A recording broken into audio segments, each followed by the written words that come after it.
What's up, guys? This is day 239. Some shit like 240, something like that. 241, something like that. But, I'm just doing some rehab slash, not really rehab maybe, but just like little small,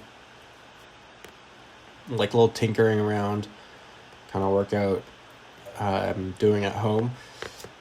I don't do it that often. Like I've tried, like I was meant to do it like every day, especially this isometrics. And Brendan really convinced me about the 30-second isometrics.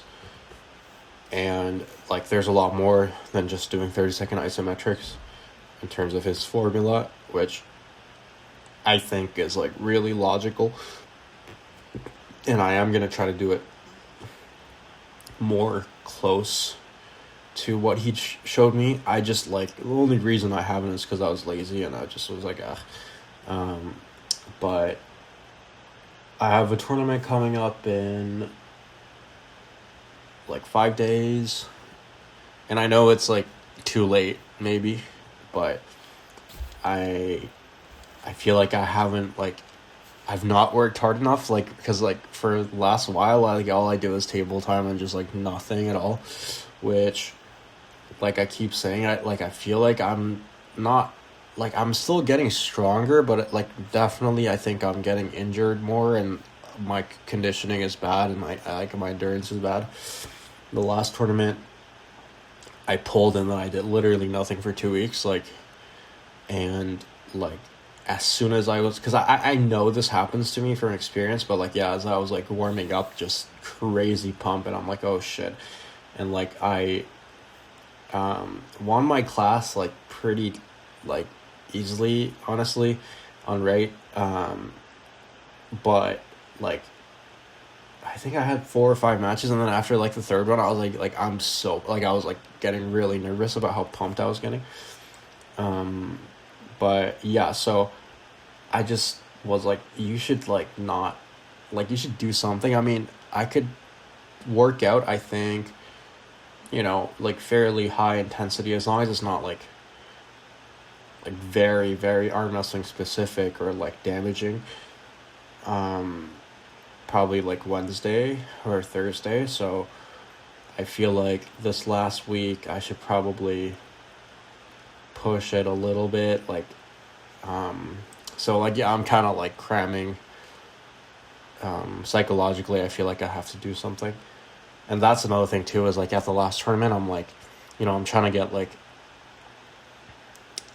get myself into like a competitive mindset. But I mean, it's like, I feel like, confidence is like earned, and like I'm like, dude, like you haven't done anything for 2 weeks. And like it's a little bit hard when you haven't worked hard to like really like feel that you deserve to win.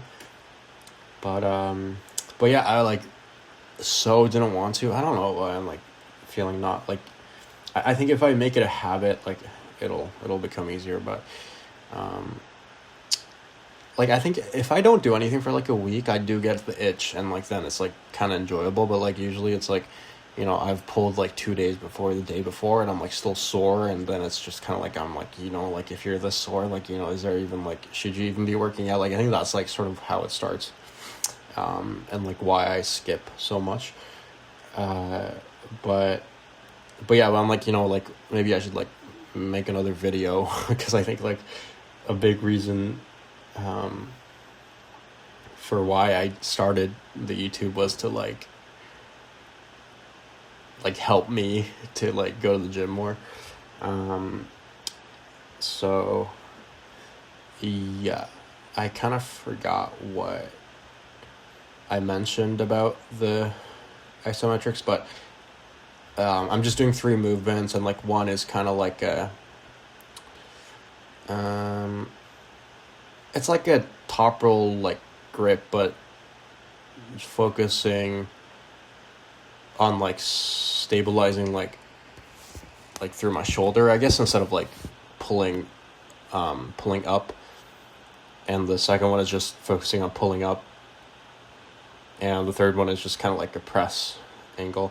And I feel like that does cover like most of the directions on the table. So I'm not like totally decided on if I'm gonna like, because I do want to like have a routine that I do every day, and I'm pretty happy with these, but like I might change it up. It's still kind of like a work in progress. And and I also was like, I got this curl bar, and I wanted to start doing some bicep curls, but I'm like, I've got to start slow because I've not really done bicep curls, so I just feel like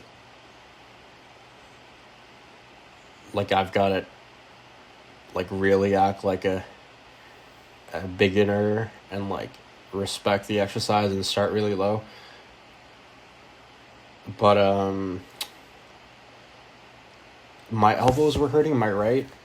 Like, it's like weird. It's like the inside of my elbow, but not like, but it doesn't hurt when I like push my when I push my hand out of my shoulder, which is usually where my UCL used to hurt.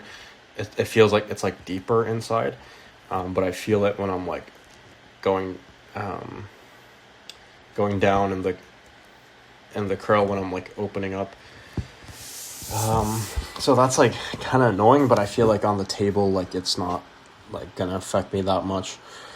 But I'm definitely like not healthy. I think it's like a little bit scary because since I've come to Korea, my elbow, like my right elbow, because my left elbow's been fucked, but my right elbow's been making these noises, and you can probably hear.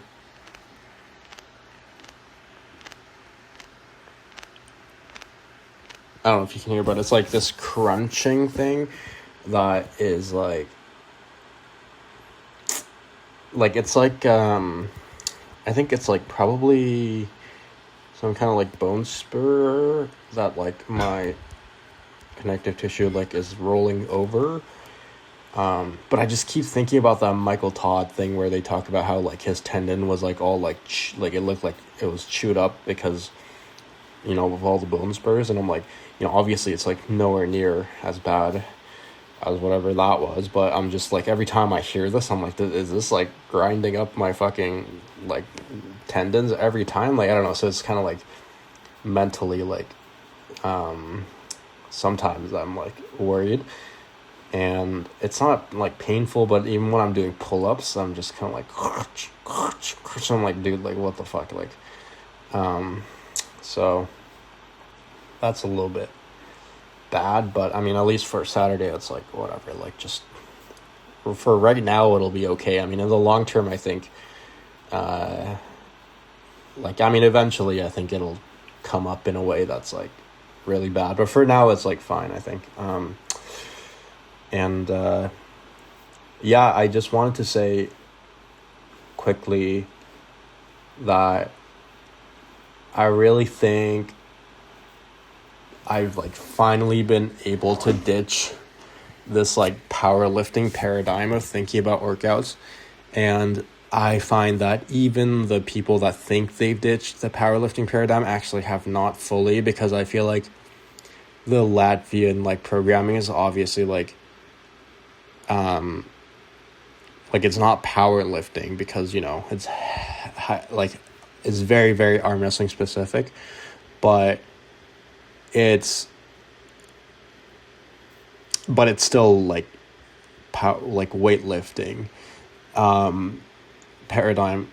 And I just think that, you know, you're not like, you're gonna get strong if you're training that hard, but I realized that there like I finally am able to really like grasp the possibility of like other ways, like for example, like someone just doing statics all day all the time, like, and not dynamic, like no active range of motion.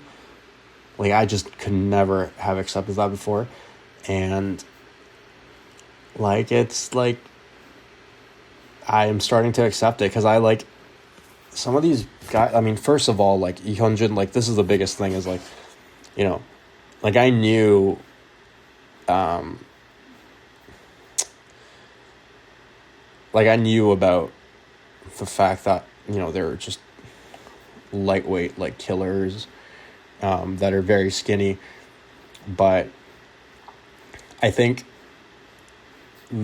like, there's two things. Like, one, I just, like, never thought about it, and, like, I was able to push it away because it's, like, it's far away, and, like, maybe they're just genetically better. Maybe it's because they started when they were, like, 12 and blah, blah, blah. But then when it's, like, right in front of me, and I'm gripping up with him, and he started, like, around the same age as me, and, like, he's been playing for around the same time as me, and he's Korean, and, like, blah, blah, blah. Like, can't avoid that. And also, like, not being around it, and people always are like, oh, they're just so fast and so technical. Like that's, can we stop saying people are so fast and so technical? Because, of course that's a real thing that exists, but it's like every time, like, so many pullers, when they say, oh, well, my opponent was too fast, like, I hate, like, like, there's nothing I could do. Like, there's always something you can do. Like, that's the dumbest, like, like, I hate that excuse so much, because it's like, oh, it's like, I didn't actually lose in some way. Like, but anyway, these Kazakhs, like, skinny Kazakhs, are strong as shit. Like, right? Like, and even though, like, people acknowledge that, it's like, it's like, you can't know that until, like, you really know it. And when you know that, you're like, okay, well, how are you this strong when you're not big? And as much as people understand this as a truth, that you don't have to be big to be strong, in North America, it's very difficult to, like, really, like, internalize this, because it's not around you. Like, it's not tangible. Like, there is no North American lightweight that has that kind of arm wrestling, like, mojo. Like, no one has that. There are North American pullers that have come from, like, not North America, but there is no super, super skinny killer puller in North America. There just, like, isn't, like, and, even just when I was in Toronto, it's like everyone around me is fucking jacked, and, like, there is no, like, just arm wrestling killer, so that's not, like, traditionally strong looking. So I have a lot more I want to say about, like, what that means in terms of training, but I ran out of time, so thanks for watching.